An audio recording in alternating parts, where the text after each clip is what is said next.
Hey guys, tonight we're peeling back the golden linen wraps on one of history's most intoxicating secrets: how the ancient Egyptians didn't just live life, they enhanced it.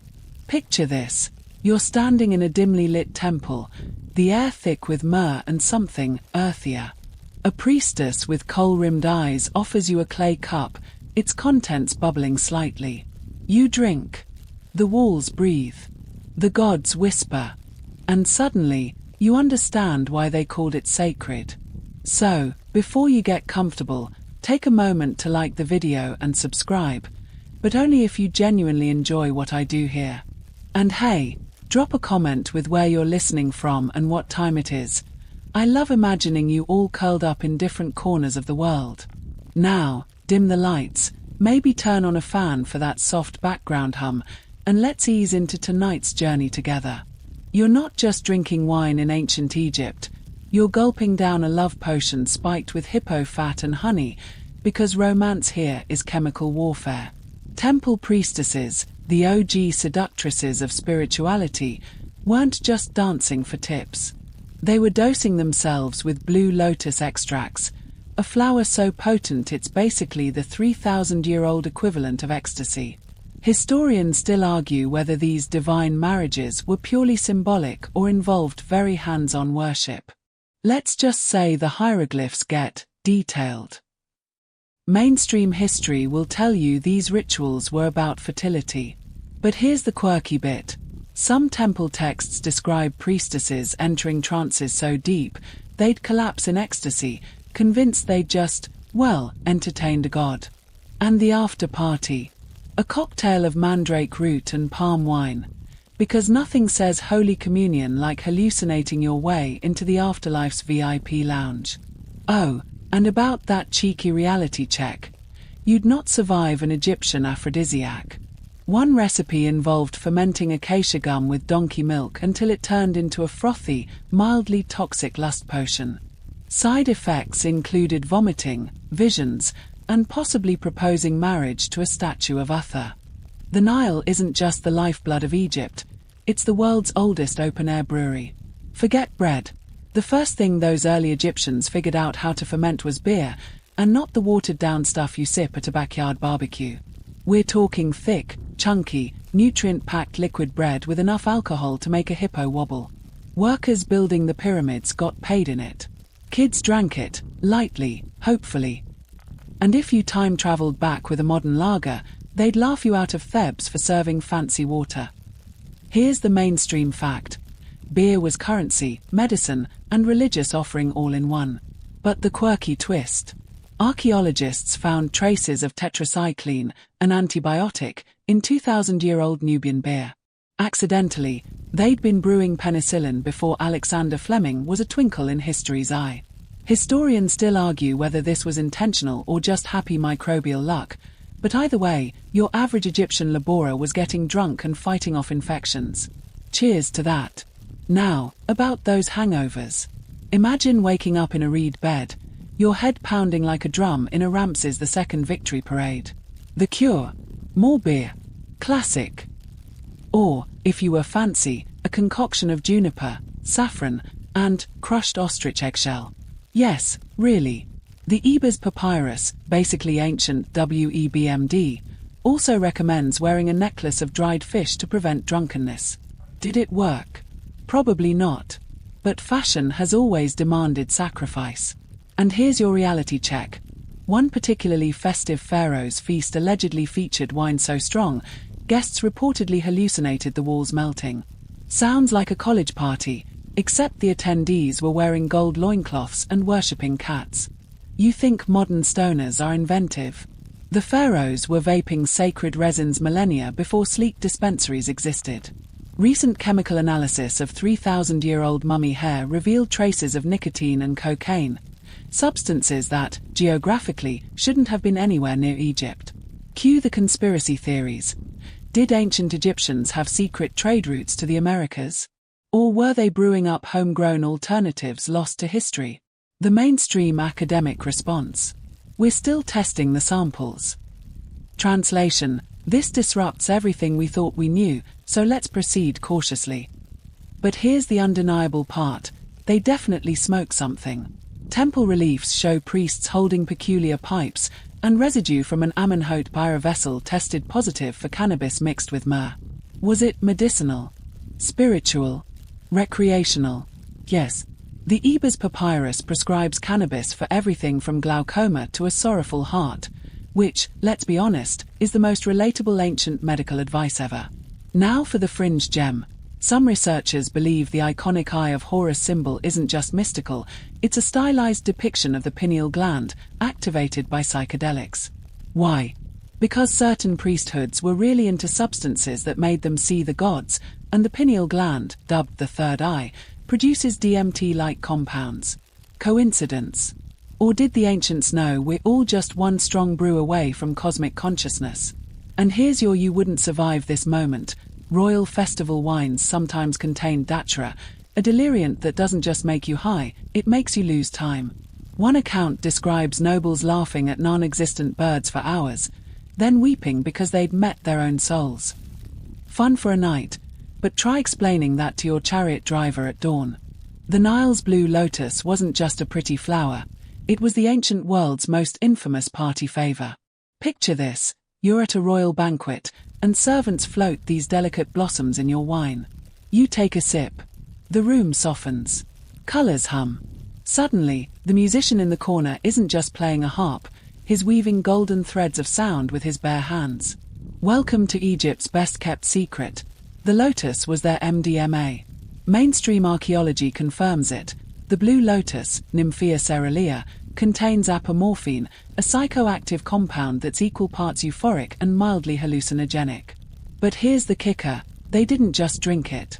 Tomb paintings at Thebes show guests wearing lotus blossoms behind their ears like floral headphones, letting the scent steep into their skin all night. Historians still argue whether this was recreational or ritual, or if that distinction even mattered back then. Now for the bizarre part. Some temple texts describe lotus eaters who'd chew the petals before sex, believing it helped them channel the goddess Atha's divine arousal. Spoiler: it probably did. The most extreme initiates allegedly drank lotus wine until they could see through walls or kiss the mouth of the sky. Sounds poetic until you realize they might have been literally trying to French the universe. And here's your survival reality check: overdo it on lotus tinctures, and you'd experience something called sacred oblivion, a state so blissful people occasionally forgot to breathe. Hence why smart partygoers kept physicians on standby with sobering remedies like powdered ibis beak. No evidence it worked, but hey, placebo effects are ancient too. You think modern raves are intense? The Temple of Atha at Dendra was basically the Burning Man of 1500 BCE, except instead of neon and techno, you had priestesses shaking sistrum rattles, the air thick with frankincense and something far more electrifying. These weren't just ceremonies. They were full-sensory, psychoactive spectacles designed to launch attendees into the divine. Mainstream Egyptology confirms that temple rituals often involved drumming, chanting, and dancing to induce trance states. But here's the twist. Recent residue analysis of ceremonial cups suggests they were drinking something far stronger than wine. A peculiar mix of Syrian rue, a natural MAOI inhibitor, and acacia might have created a crude form of ayahuasca, meaning priestesses weren't just praying to the gods, they were meeting them. Historians still argue whether these concoctions were intentional entheogens or happy accidents of mixing pantry ingredients. Now for the wildest part. Some temple reliefs depict priestesses in poses eerily similar to modern Kundalini yoga, their spines arched like they're riding cosmic waves. Coincidence? Or evidence that they'd unlocked the same neurospiritual pathways we're still chasing today? And here's your you wouldn't last 5 minutes reality check. Initiates sometimes fasted for days before ceremonies, then drank vision brews so potent they'd collapse into sacred sleep, a state where they'd receive prophecies, or wake up convinced they'd been temporarily possessed by a deity. Try explaining that to your boss the next morning. If you thought ancient birth control was all about timing and herbal teas, think again. The Egyptians took contraception to shockingly creative, and occasionally horrifying, heights. Crocodile dung, honey, and acacia gum might sound like ingredients for a failed skincare routine, but mix them together and you've got one of history's most infamous spermicides. Mainstream medical texts like the Kahun Papyrus, 1900 BCE, confirm women used pessaries, absorbent plugs soaked in everything from fermented fruit to natron salt, to block pregnancy. But here's the quirky twist. Crocodile dung, specifically from the Nile's sacred crocs, was a prized ingredient. Why? Its alkaline pH was thought to cool the womb, though modern microbiologists cringe at the infection risks. Historians still argue whether this was symbolic, crocodiles represented fertility gods, or a genuine, if misguided, attempt at pH manipulation. Now for the truly bizarre. Some temple prostitutes allegedly used a blend of honey and acacia thorns. The honey trapped sperm while the acacia's lactic acid acted as a primitive spermicide, a method so effective, modern labs have confirmed its slight scientific merit. Though we don't recommend DIYing this one. And here's your reality check. If contraception failed, the Ebers Papyrus offered a morning-after solution involving chopped dates, celery, and beer, administered via enema. Surviving records don't clarify if this was medicinal or just punitive. The stench of death clung to everything in the embalmer's workshop. Sour, metallic, with an undercurrent of spices gone rancid. But the embalmers had their own secret weapon against the olfactory assault. Wine so heavily laced with opium that it turned the gruesome task of mummification into a hazy, dreamlike ritual. Mainstream history tells us mummification was a sacred science, but the quirky truth is that it was also a drugged one. Workers sipped from special jars labeled for the sorrowful, their contents tested by modern archaeologists as a potent mix of palm wine and opiates. Historians still argue whether this was purely practical, numbing the senses, or part of a ritual to commune with the dead. Now for the macabre twist. Embalmers sometimes wore masks filled with fragrant herbs like cinnamon and juniper, not just to block smells, but because prolonged exposure to natron salt and decomposing flesh could induce hallucinations. Some tomb texts even describe workers seeing shadow hands helping them wrap bandages. And here's your reality check. One account describes an embalmer so zonked on opium wine that he accidentally mummified a live cat, mistaking its sunbathing stillness for death. The penalty: a month's wages paid in onions. You think modern aphrodisiacs are strange? The Egyptians were grinding up scarab beetles, mixing them with honey, and chugging them like some kind of twisted protein shake, all in the name of performance enhancement. The god Osiris wasn't just lord of the afterlife. He was the patron saint of stamina, and his followers took that very literally.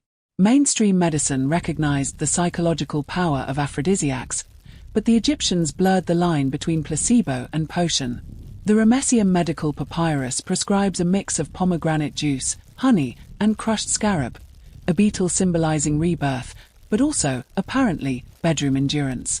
Historians still argue whether this worked chemically or just through sheer terror. Imagine your partner whispering, "I drank bugs for this."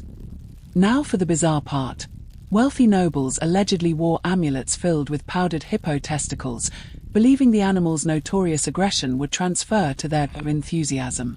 Meanwhile, temple prostitutes swore by crocodile heart oil rubbed on the thighs, though whether it worked or just scared clients into compliance remains unclear. And here's your reality check. One pharaoh's tomb contained a golden phallus filled with a mysterious red powder. Analysis revealed it was iron oxide mixed with fermented damiana leaves, an herb modern science confirms does increase blood flow. Ancient ingenuity or very lucky guesswork? You decide. Royal incest wasn't just a power move in ancient Egypt, it was a divine mandate. When Cleopatra married her 10-year-old brother Ptolemy XIII, she wasn't being creepy by pharaonic standards. She was following a playbook written by the gods themselves. The logic: pure bloodlines kept the dynasty closer to divinity. The reality: a genetic disaster wrapped in gold leaf. Mainstream history frames these marriages as political, but temple texts reveal the uncomfortable truth. Siblings who wed were literally called the gods' duplicates. Historians still argue whether the rampant health issues, see King Tut's clubfoot and early death, were seen as sacrifices or just ignored like bad oracle readings. Now for the jaw-dropper. Some royals took it further. Amenhotep III commissioned a lake filled with mercury, yes, liquid metal, so he could boat with his daughter-wife Tai under the god's shimmering gaze. Modern tests show his mummy has mercury levels high enough to kill a camel, so maybe the gods were into poisoning. And here's your reality check. When archaeologists found a fetus in Tutankhamun's tomb, DNA proved it was his stillborn daughter, conceived with his half-sister Ankhesenamun. The mummy's contorted spine suggests the family tree was more of a wreath by then. The temple dancers of Atha didn't just perform, they weaponized seduction in the name of the divine. Picture this, you're at a festival, the air sticky with myrrh and sweat, when 7 women glide in, their sheer linen robes moving like water. But this isn't entertainment, it's spiritual combat. Each veil they drop supposedly stripped away a layer of evil, their hypnotic hip rolls channeling the goddess power to shake chaos into submission. Mainstream archaeology confirms these sacred dancers were high-status priestesses, not mere courtesans. But here's the twist. Some temple murals show them holding golden snakes. Historians still argue whether these were props, actual venomous vipers, defanged, hopefully, or metaphors for Kundalini energy. Now for the scandalous bit. Roman historians like Juvenal later mocked these rituals as Egyptian debauchery, but scrolls found at Oxyrhynchus reveal the dancers underwent years of training to control trance states. Some could allegedly orgasm on command to seed the fields of the afterlife with pleasure. And here's your reality check. French excavators in 1896 found a dancer's tomb with her castanets still glued to her mummified fingers, the resin-preserved fingerprints showing calluses from decades of performances. Now that's dedication to your craft.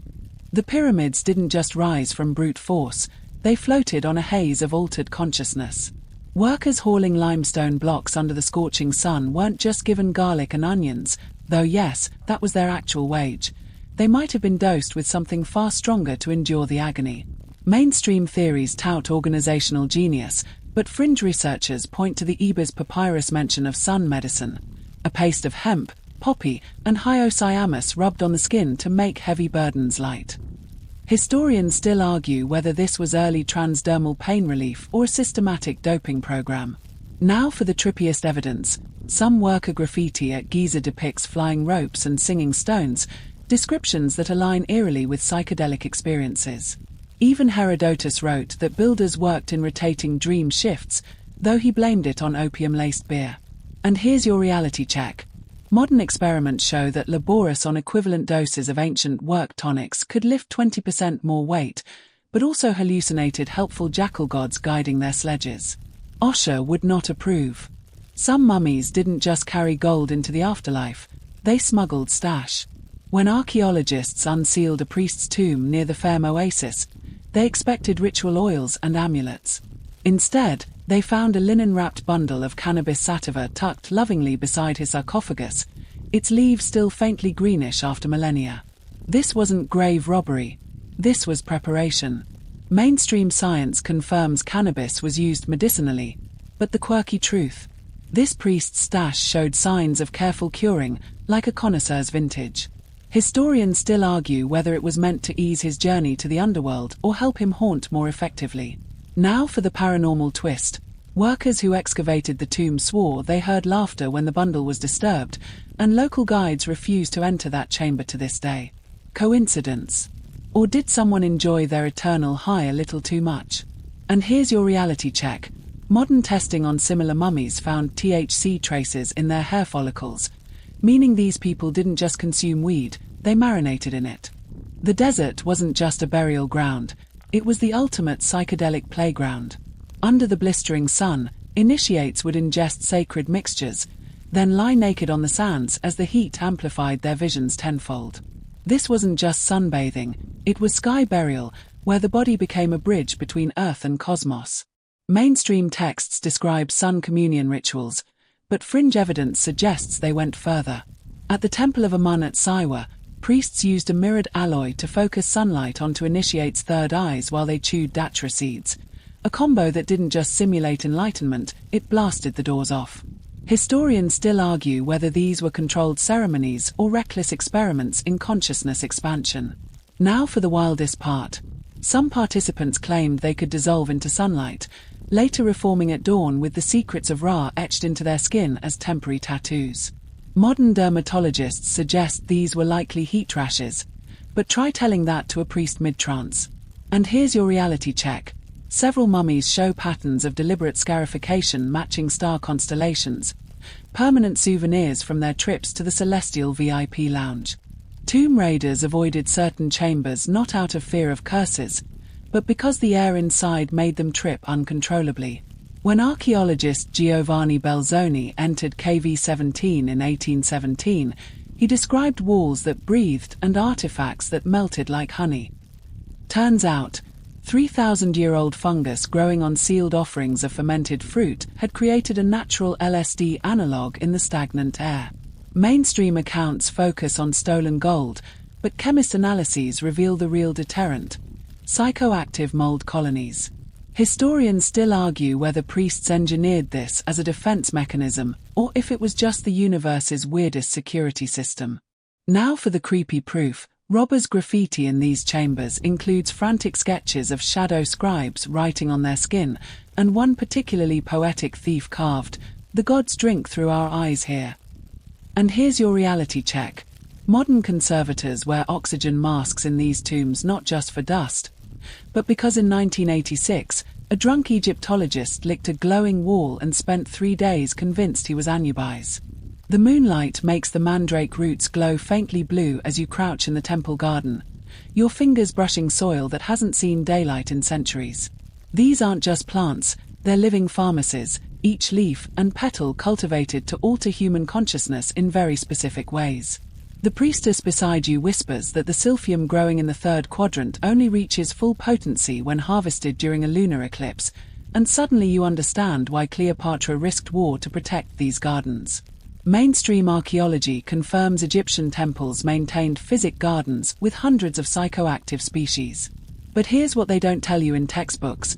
The gardeners were all celibate priestesses who allegedly could hear which plants needed harvesting through vibrations in their bone marrow. Historians still argue whether this was metaphor or some lost sensory technique. Recent soil analysis shows certain beds were deliberately contaminated with copper salts to boost alkaloid production in the plants. Now for the scandalous part. Some of these plants only worked when prepared with creative methods. A recently decoded papyrus describes moon wine made by soaking mandrake in the vaginal fluids of temple virgins for 7 cycles. Whether this was biochemical necessity or ritual theatre remains hotly debated at academic conferences, where everyone suddenly becomes very interested in their coffee cups when this topic arises. And here's your reality check. Modern attempts to recreate these gardens fail because we're missing one key ingredient. The Nile's floodwaters carried a unique microbe that supercharged plant compounds. The last living sample? Probably drank by a Roman centurion who then wrote bad poetry about talking sphinxes for 3 days straight. The final act of an Egyptian's life wasn't death, it was careful detox. Embalmers didn't just preserve bodies. They weaned souls off earthly pleasures with a 70-day protocol that included: Week 1, opium tonics to soften the heart's attachments. Week 6, hallucinogenic enemas to vomit forth demons. Final night, a sobering lotus tincture so the deceased could face judgment clear-eyed. Mainstream mummification focuses on natron salts, but the Book of the Dead specifies psychedelics were tools for transition, not escape. Historians still argue whether this was spiritual pragmatism or the world's first rehab program. Now for the beautiful part. Analysis of Tutankhamun's skin cells shows traces of blue lotus and cannabis, but no opioids by his final week. Even in death, they understood. You meet Osiris sober, or not at all. The bronze bowl steams with a liquid so dark it seems to drink the torchlight around it. As you lean closer, the priestess grips your shoulders. Not yet, the vapors must ripen, and you realize this isn't just some herbal tea. This is the oracle of Bubastis' secret, a fermented brew of Nile algae, spoiled dates, and something that moves when the light hits it wrong. When you finally inhale, the temple columns melt into lotus stalks and the cat goddess Bastet whispers directly into your spine. Mainstream historians acknowledge the Bubastis oracles as legitimate political advisors, but the newly translated vapor texts reveal their methods. Priestesses fasted for days, then inhaled a carefully calibrated mix of CO2 and fermented ergot that induced temporary oxygen deprivation visions. The quirky twist: they used copper tubes to recycle their own exhaled breath, creating a feedback loop of intoxication. Historians still argue whether this was early hyperbaric science or just the most hardcore hotboxing in history. Now for the terrifying detail. Some oracles developed permanent changes. One priestess's mummified remains show her skull had thickened in strange patterns, and her left iris had turned from brown to gold, a condition modern doctors say could result from chronic metal poisoning or something less explainable. And here's your reality check. When archaeologists first opened the vapor chamber in 1923, 3 workers claimed to see liquid shadows pour out. Their notebooks show increasingly frantic sketches of the breathing walls until the final entry, "Tell my wife I finally understand the cats." The embalmer's hands glisten with honey as he packs it into the royal nostrils, not just for preservation, but because this particular batch was aged with psilocybe spores. "So the BA may fly sweetly," he murmurs, and you realize death here isn't an end, but a carefully staged psychedelic journey. The mummy before you will spend eternity wandering the duat in a pleasant haze, if the recipe was followed exactly. Mainstream science confirms the antibacterial properties of honey mummification, but mass spectrometry on Tutankhamun's bandages revealed traces of ergot and morning glory seeds, the exact same mix used by Aztec shamans centuries later. Historians still argue whether this was intentional cross-continental knowledge sharing or convergent spiritual evolution. Now for the macabre poetry of it. Some mummies were found with honeycomb patterns pressed into their skin, not decoration, but dosage markers. Each hexagon represented a different substance: blue lotus for the heart, cannabis for the liver, and something still unidentifiable for the pineal gland that makes lab technicians nervous when they discuss it. And here's your reality check. When researchers tried recreating this funerary honey in 2017, the test subject, a donated cadaver, developed such vibrant fungal blooms after 6 months that the project was shut down. The final report cryptically notes, "Unexpected bioluminescence observed in cranial cavity." The tattoo needle isn't metal, it's a porcupine quill dipped in a bubbling black ink that smells like lightning and spoiled fruit. As it pierces the dancer's navel, you swear you see the swirling patterns writhe before settling into place. These aren't decorations, they're chemical batteries, activated by sweat during sacred dances to release their intoxicating payload directly into the bloodstream. Mainstream archaeology long dismissed ancient tattoo evidence as ritual scarring, but UV imaging at Dendra revealed previously invisible designs covering entire bodies, intricate meshes that perfectly align with acupuncture meridians. The quirky part? The ink recipes included firefly glands for luminosity, fermented squid ink for conductivity, and something simply labeled tears of set that glows under X-ray. Historians still argue whether these were early transdermal delivery systems or magical thinking, though one preserved dancer's skin was found to contain 700% more psilocybin than the surrounding tissue. Now for the living proof. Modern volunteers wearing recreated tattoos reported phantom designs appearing during MRI scans, and one particularly vivid account describes a test subject's at the tattoo singing during a sweat lodge ceremony. The research team's notes simply state, "Project terminated. All materials sealed in lead-lined case." And here's your reality check. X-rays of mummified dancers show their bone marrow stained blue where the ink seeped in, suggesting some tattoos weren't just skin deep, but designed to mark the soul. The final vial in the embalmer's kit contains no honey, no psychedelics, just a bitter grey paste that tastes like forgotten dreams. To clear the way, he explains as he anoints the mummy's tongue. This is the last sacrament, a cocktail of naloxone-like compounds and dopamine inhibitors to gently sever the soul's chemical ties to earth. The dead must face judgment sober. Mainstream Egyptology has long noted the withdrawal protocols in funeral texts, but new mass spectrometry reveals the genius of their system. Week 1.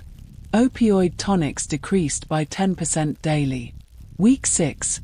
Psychedelic enemas replaced with chamomile. Final day. a nicotine and salt purge to reset neural pathways. Historians still argue whether this was spiritual pragmatism or the world's first addiction treatment program. Now for the heartbreaking beauty. Tutankhamun's brain tissue shows perfect neurotransmitter balance, proof they perfected the tapering process. His last meal was plain bread and water. His final oils contained no intoxicants. After 70 days of careful detox, he crossed over clean. And here's your final reality check. Modern hospice nurses report that patients with Egyptian ancestry often instinctively request the same step-down process. Honey first, then bitters, then nothing, as if the knowledge lives in their cells. As the last grains of sand slip through this hourglass of altered states, remember, the Egyptians weren't just escaping reality. They were engineers of consciousness, architects of transcendence. Their temple vapors and tattooed elixirs weren't crude drugs, but precision tools for carving doorways in the mind. That priestess breathing blue lotus smoke. She knew what neuroscientists now confirm, that ecstasy and enlightenment share neural pathways. The stoned pyramid worker singing to the stars. His delusions match modern therapeutic ketamine journeys. Even their careful withdrawal protocols mirror our best addiction science. Tonight, as you hover between waking and dreams, picture the embalmer's final sacrament, that bitter grey paste on the tongue. It's not an ending, but a threshold. The Egyptians understood what we're relearning, that true vision comes from balance. From knowing when to soar, and when to land. The candles gutter now. The fans where becomes the whisper of linen bandages settling. Let these stories wrap around you like sacred honey, golden and heavy with forgotten truths. Dawn will come, but for now, the gods are still singing in your synapses.